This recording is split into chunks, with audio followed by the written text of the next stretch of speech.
Hello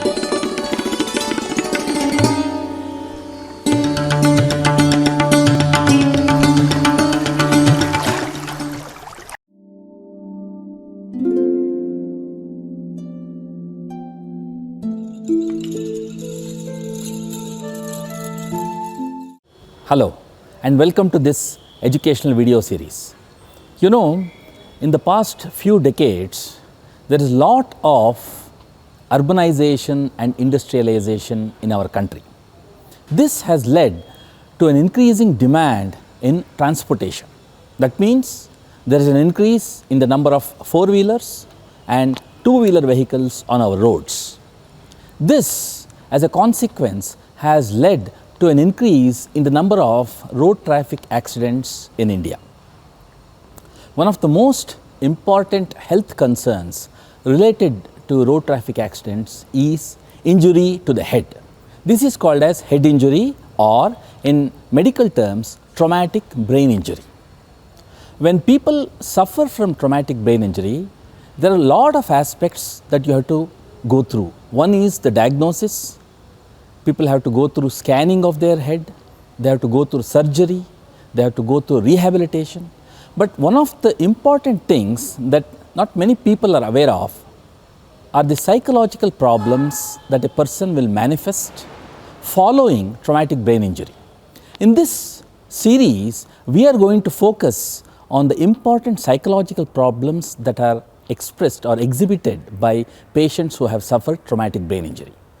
In the first episode, we will focus on some of the important fundamental aspects of psychology and traumatic brain injury. Come, let us meet our expert.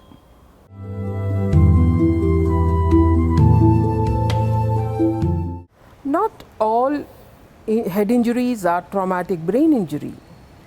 For example, in everyday life, most of the individuals by accident hit their head against a wall, or when they try and take something from the ground, hit the table. All these are minor injuries. Traumatic brain injury refers to when an external force hits the head, and as a result of which there is structural changes and there is also functional changes in the brain.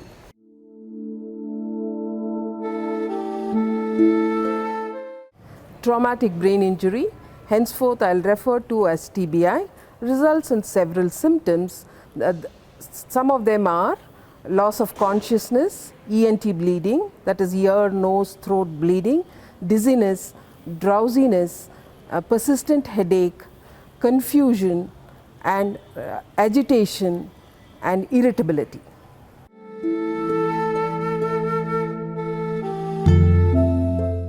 Following TBI, there is personality change. Studies have shown 71% of the individuals show personality change after TBI.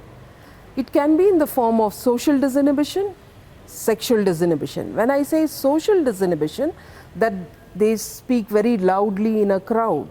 Sexual disinhibition would be touching the other gender inappropriately or making remarks inappropriately, sexual remarks inappropriately.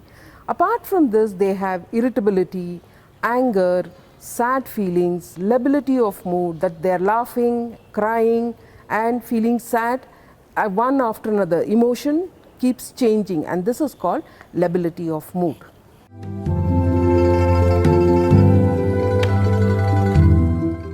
TBI results in several mental health and psychological issues. It is known as the post-traumatic sequelae. Post-traumatic sequelae has three divisions. One is physical, cognition, behavior and emotion. Physical would be, apart from head injury, they have other parts of the body injured. This is taken care by the medical team. Cognition, when we say cognition, the patients will have problems in attention, concentration, planning, set shifting, decision making, memory, etc.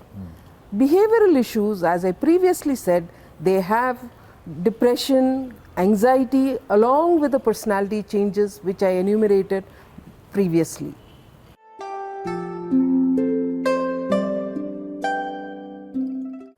The symptoms develop as and when the patient starts resuming the activities of daily living.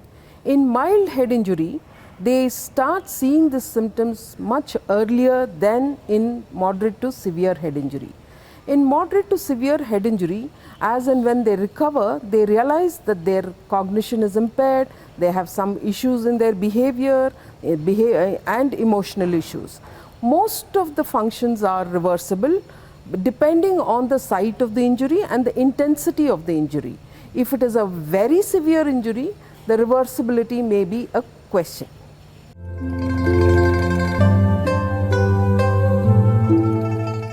There is treatment for these psychological problems. It is known as the neuropsychological rehabilitation.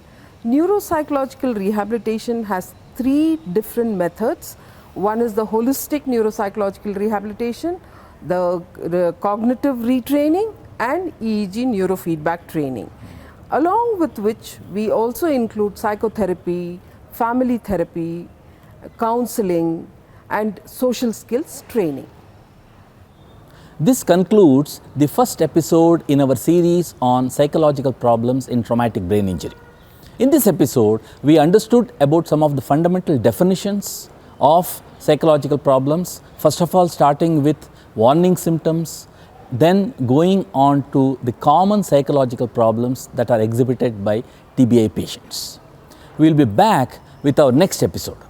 Namaste.